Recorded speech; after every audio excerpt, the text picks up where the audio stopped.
Hello, world. Welcome to WFHR's Rapids Report, proudly brought to you by Crockett Septic for this August 20th, 2025. I have your host, James, here, and we're joined right now by our good friend, Wisconsin Rapids Mayor Matt Zacher is with us. Matt, good to see you. You too. Morning. Thanks for having me, as always. Appreciate the time, and we appreciate our friends over at Wisconsin Rapids Community Media. Do yourself a favor, go to YouTube, type into your search bar Wisconsin Rapids Community Media, and subscribe to their page and keep up to date on all the cool things that they are doing. We appreciate the gang over there. How have you been, Matt? It's been a while. Yeah, I'm doing well. Sorry, I wasn't able to make it last month. Something came up. I appreciate the flexibility that you guys have to certainly let us get in here and be able to communicate with the community as much as we can. I think that's great. So, yeah. Day job comes first. Day job comes first always. So we get it. We get it. But we do appreciate when you can make the time and joining us. And, before we get into a couple of topics that we wanted to get into, we were talking about in our pregame, we are celebrating our parking lot party, our open house today at WFHR and WYRI. This is kind of an extension of our anniversary in November. We're going to be celebrating 85 years in this community, 85 years of reporting from Central Wisconsin, right here from Rapids. Yeah. I know that you have been around here for a while. Do you have any memories or any thoughts on what that is, what WFHR is and what it means to this community? Well, I think, okay, so I've been here 20 years. We moved here when our first son was 1. He's now 21. So it's been wild to think of, isn't it? It's crazy. And soon after I moved here, long story short, I guess, a neighbor got me involved in I'm the kind of guy, I didn't necessarily know what a board was and how all these things function. It wasn't necessarily a part of them growing up. They offered, introduced me to the board of the Chamber of Commerce. So I did. I got asked to be on there, was on it for 6 years, ended up being president or chair for 4 of those years, I believe, 3 or 4 of those years. During that time, then that's when I met with Carl Hilke, and we met here. We talked about some stuff going on in the community, different projects that we were working on.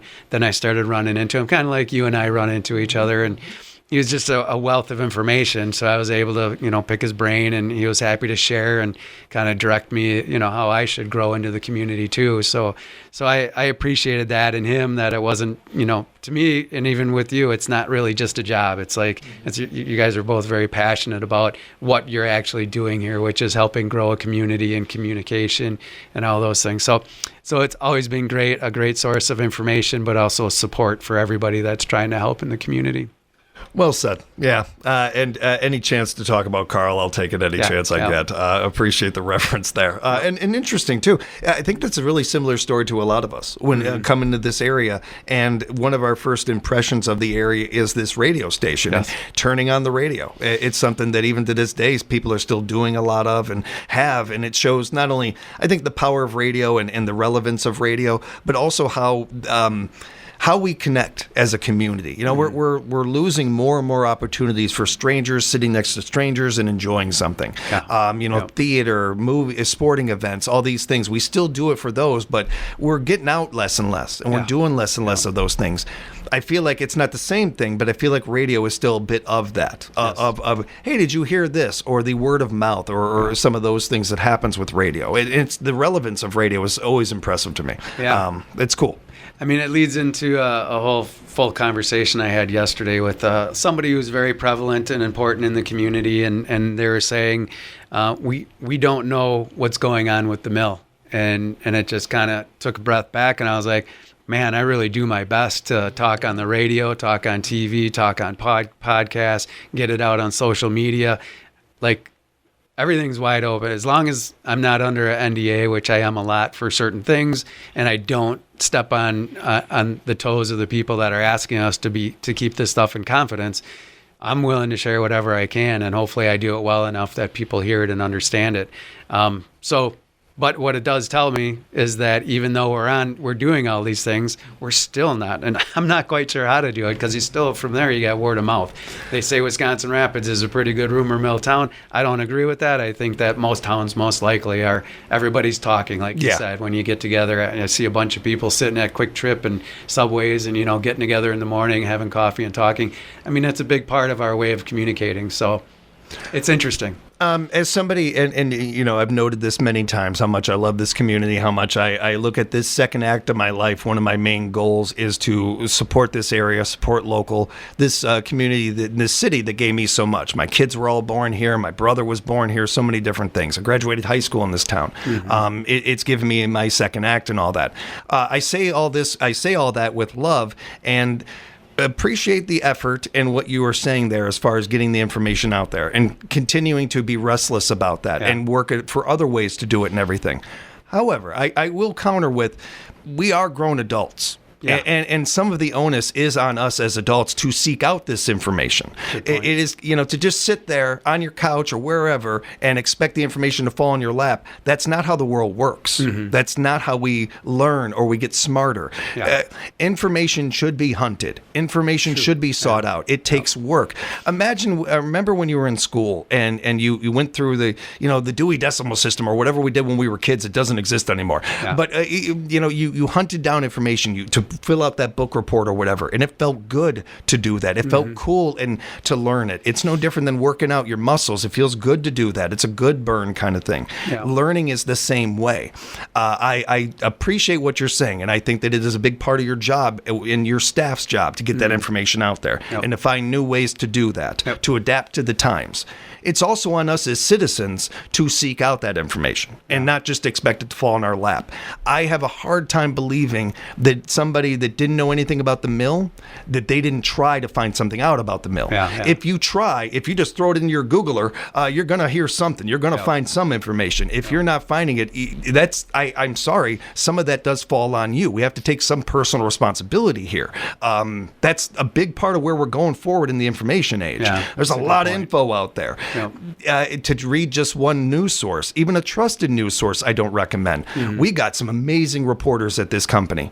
I tell people all the time, go ahead and read their articles and then read other articles. Make sure to get as much info as you can so you can decipher this and figure out fact from fiction. It's no different locally. In fact, I think on a local level, I hate to say easier, but it is almost a little bit easier. You've got so many, and Matt's all about town.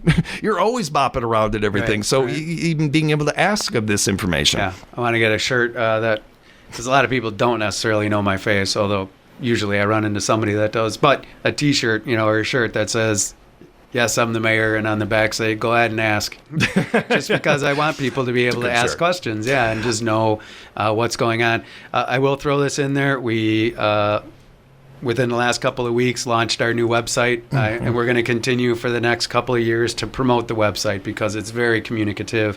We have all these tools that are put in place so people can reach out to us to seek more information, if it's not just in the services, but in, the news that is going on. I love reaching out to people, when need be, certainly willing to hear the issues that are out there, try to keep them as positive as possible.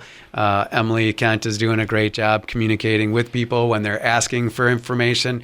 And she does a great job. If they do it in a snarky way, I just say, just keep it to information, and then you give the information. And a lot of times they'll write back and say, I apologize for being a little, the way I presented there. Thank you for the information. So I think it's important to let the comments come in.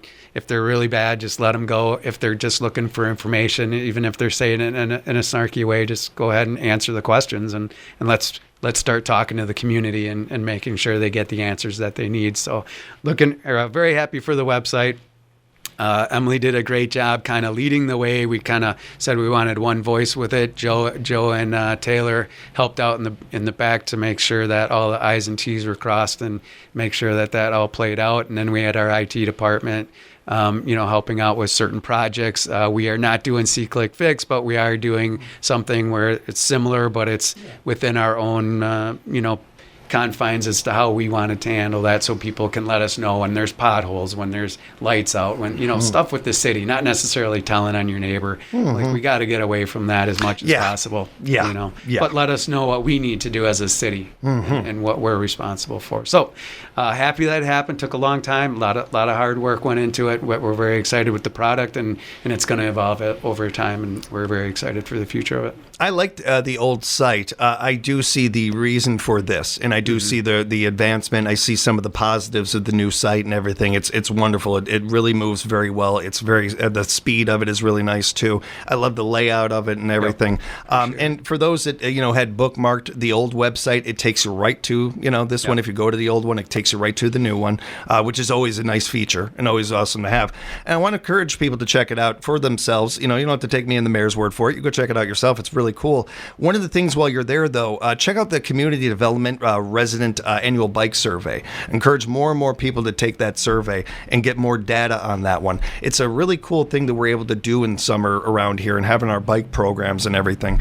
It's important for them to collect this data to know how many bikes to have or if we should keep doing this or anything like that. I know that I have seen in recent years, usually it's no surprise to see a young person on a bike. Yeah. I've seen a number of older people using these, and I know from talking to one of them at least that they were using it to get to work.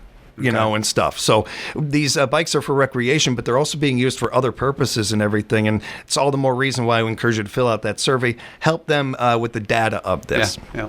Build the program.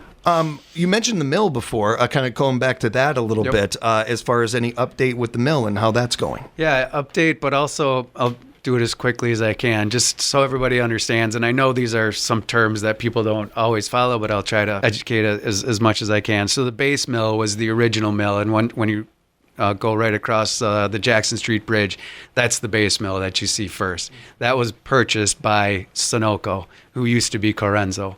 Sunoco bought Corenso out. And they purchased that whole building. So they're making their brown paper in there. They're bringing in new machines. They're bringing in new renters that are renting other spaces in there. They've come to some agreements with CRG, who owns the mill, Capital Recovery Group. They own the land, so it's kind of a land contract in that sense. Put on some new roofs. I mean, you got to understand, these are some of the original buildings are probably over 100 years old. Yeah. And that building itself is probably like 20 different building or additions that are added on. If you look at GIS and look at the roof, it's pretty interesting. So they're there. They have about 150 employees, and they're growing as we go. So there is paper that's happening in there. And then the next big building back along the river is the converting mill, and that was purchased by Billerud, or kept by Billerud and purchased from CRG. However, they work that out. And they're bringing in all their paper rolls from Escanaba, Michigan, and their other mill up there to bring down instead of building a new facility up there. And they're going to keep doing this. It's way more cost effective. Everything's in place, and they have about 150 employees in there also. We are working hard on the 16 building, which is the other big building that's in the mix. The machine was bought. The 16 machine was bought and is being moved to India, and that building will be cleaned out. There's multiple different companies that are involved in this. This is where you get sticky. You don't want to let stuff out early, and I don't want to get people's hopes up either. Like, there's a long way to go before some company's going to move into that monstrous building that was built specifically for a machine. So it's not like you just have this big warehouse and you're able to rent it out. But there's good things that are happening, and we're still working towards that. And there's another warehouse in the back. Tri-City bought one of the buildings and moved into there. Other of the buildings, the outlying buildings, have been bought up by community businesses so they can grow.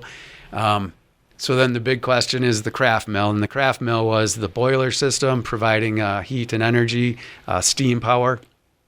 That was never going to be fired up again. As soon as it was shut down, it couldn't be fired up according to the EPA.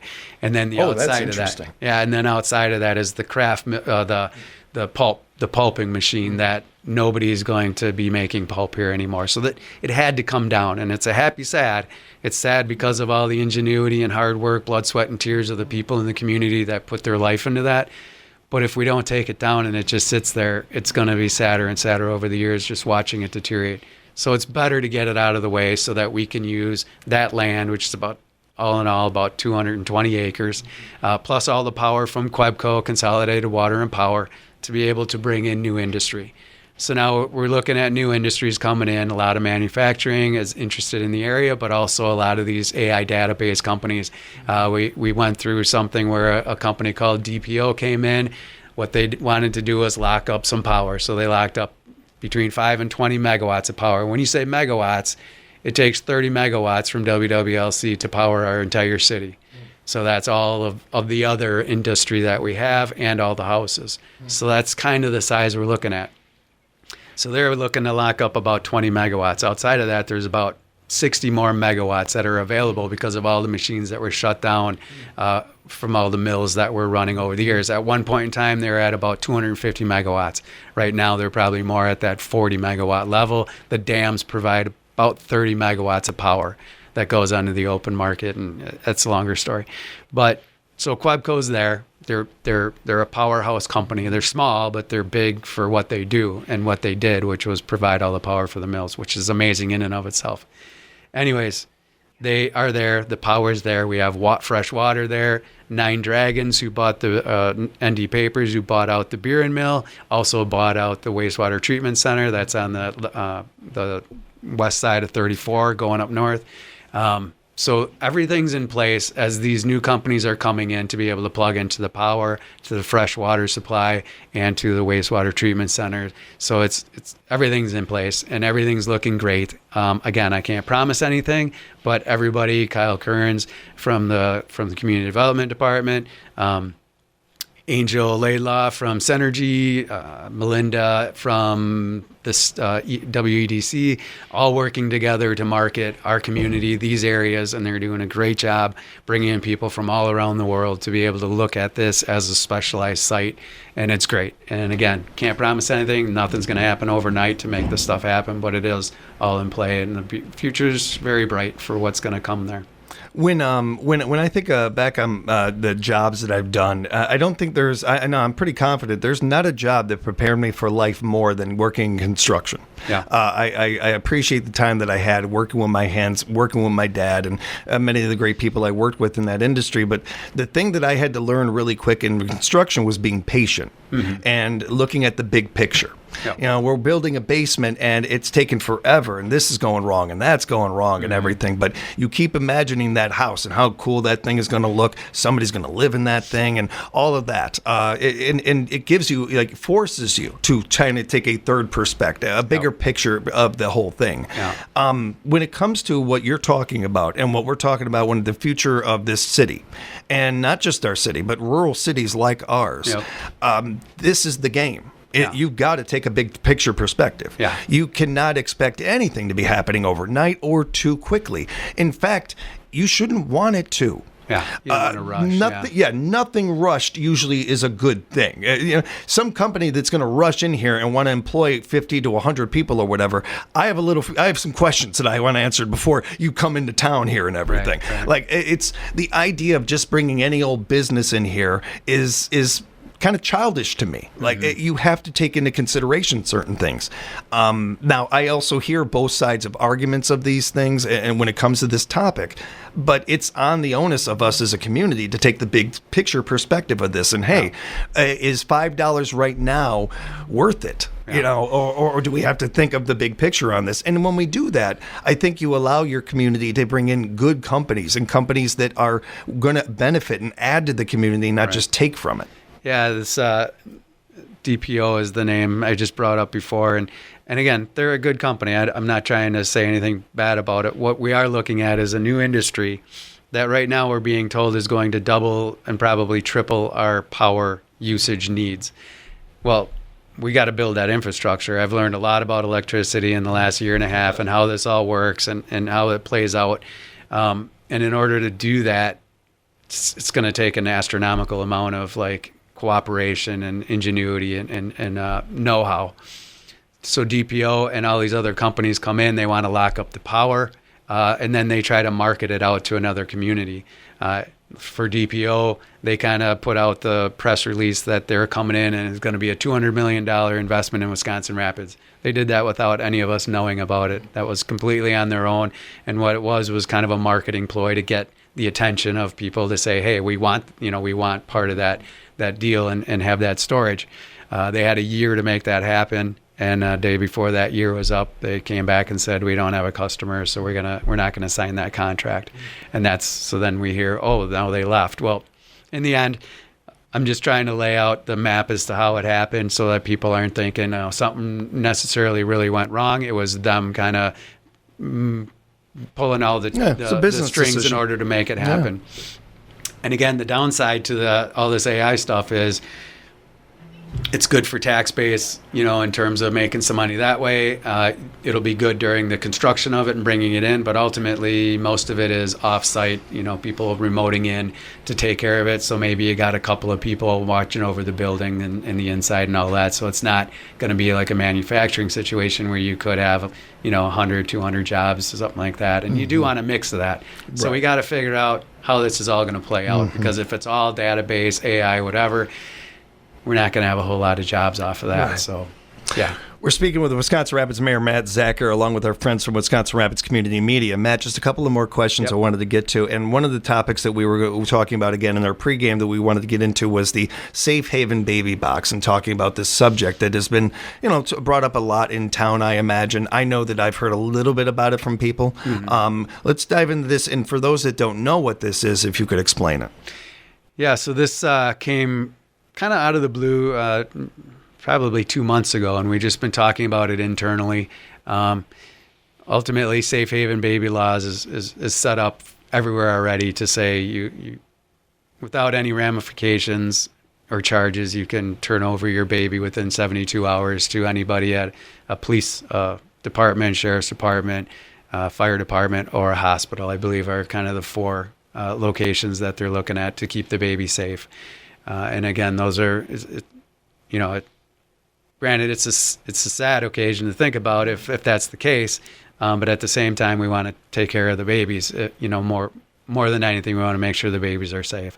So this has never been a question. I see, again, social media is what it is. I see people want to turn it into a political thing right away.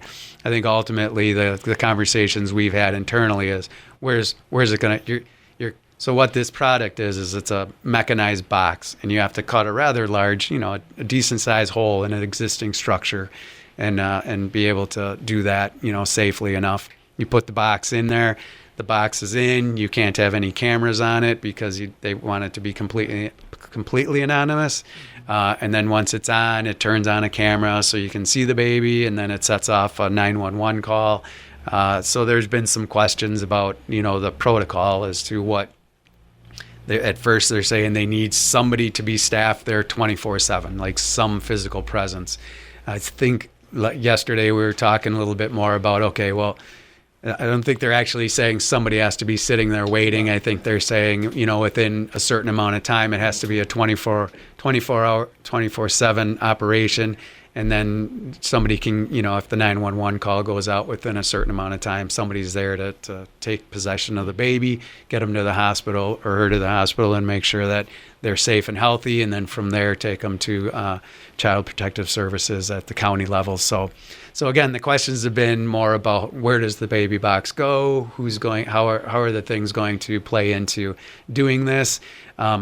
Again, I knew it was, as soon as I heard it, it was going to become one of those sticky questions in terms of how people feel, because it's so emotional, understandably so. I mean, everything we do when it comes to our children, our babies, it is purely emotional, and we should take some time to think about it that way, so we understand that we're not dealing with necessarily rational, logical thought. It's usually going to be more emotion-based. But at the same time, Linda Casper is the one who's kind of did the footwork to bring this forward. Sue Smith at the county is doing well to, really kind of get everybody together, talking about it, get everybody on the same page. Jeff Penscover, one of the aldermen of Wisconsin Rapids and part of the county board, has done a good job just kind of spreading the word and letting people know that it's there.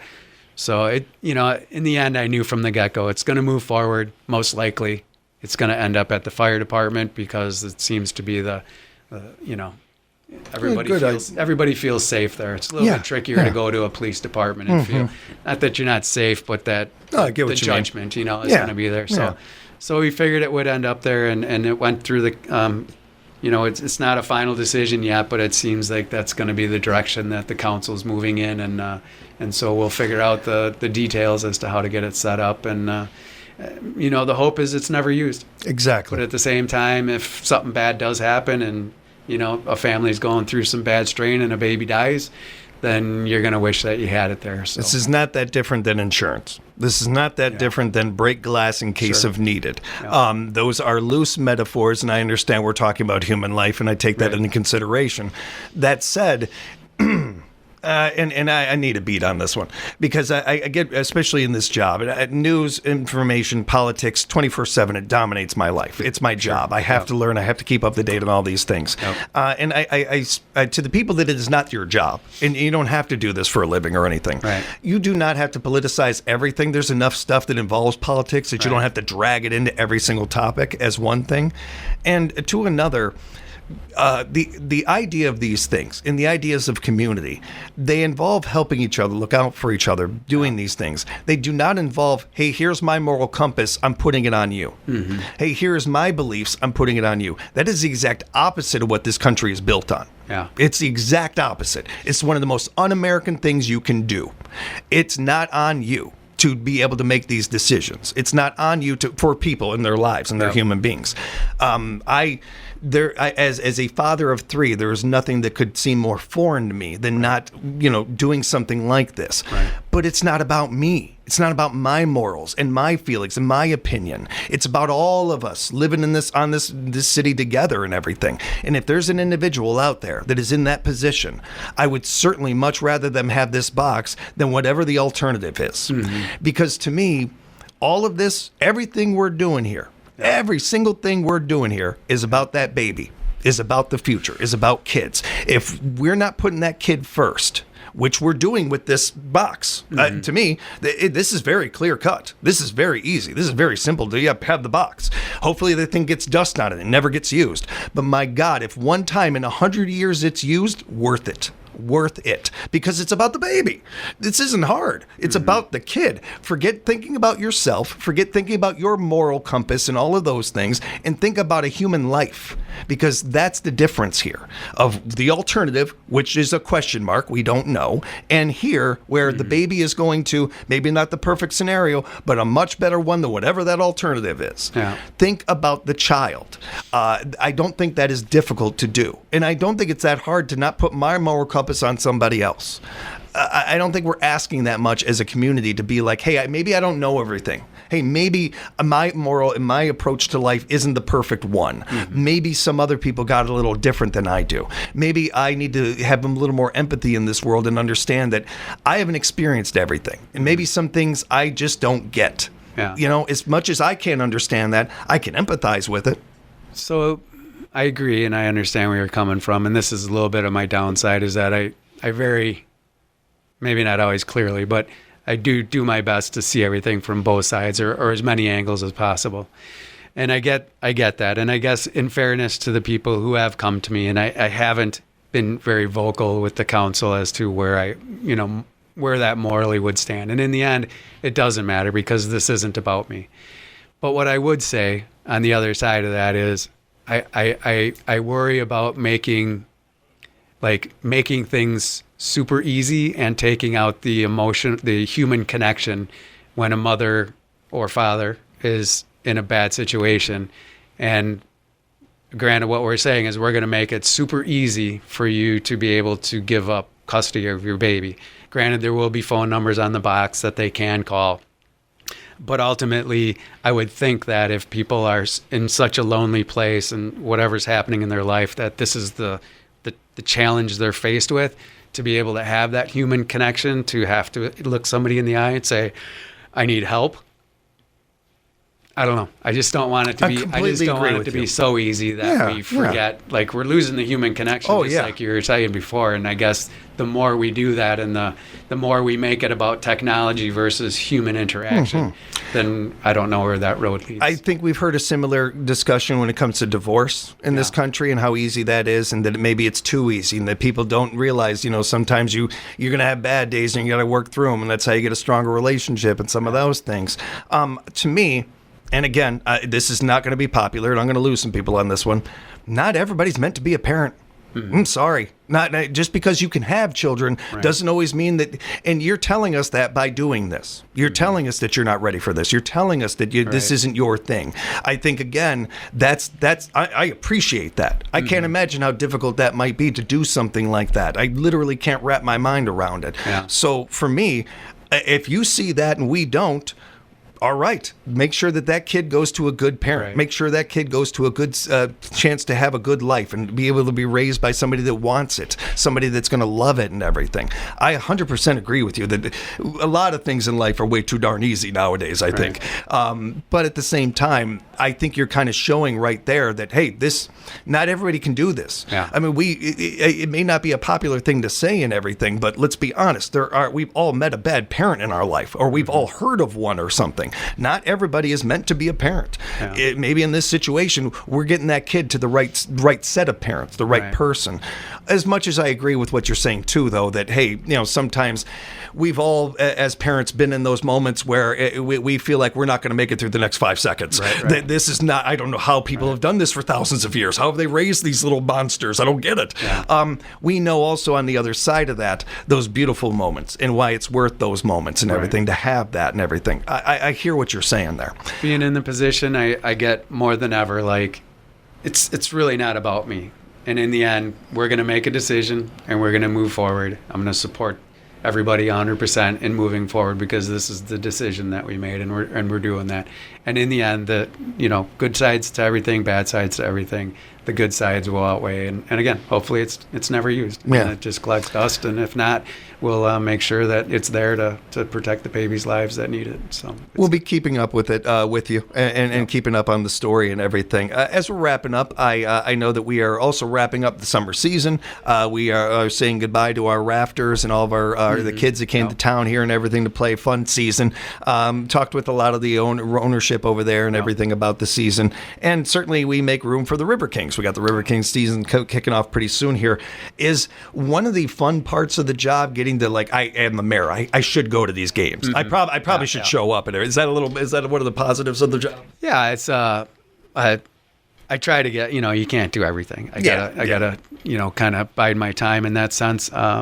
But yeah, just to speak to the Rafters, the Fonte family, they're doing a great job with the Rafters, and we appreciate them being in the community. They're helping us out with the lights and doing everything to get that set up. So it benefits the longevity of the park and the city, but also helps them with their ESPN Plus movement in that direction. I did just go out to, somebody I've met in the community, invited me to Kellner Days Corn Fest, and it was set to be a lot of fun. Unfortunately, as we were getting set to get started, this massive storm rolled in and kind of wiped out the parade. So that was sad, but at the same time, everybody was great to work with. They all jumped in and got drenched and, tried to help each other and protect each other. So it's kind of neat, the community-wise. But the more I can be out there and just say, I'm just a part of the community and I'm here to support as best I can, answer questions. I love having conversations. I do realize more and more I am not super good at small talk. I'm way better at, like, ask me the deep questions and let's get into it and let me share information with you.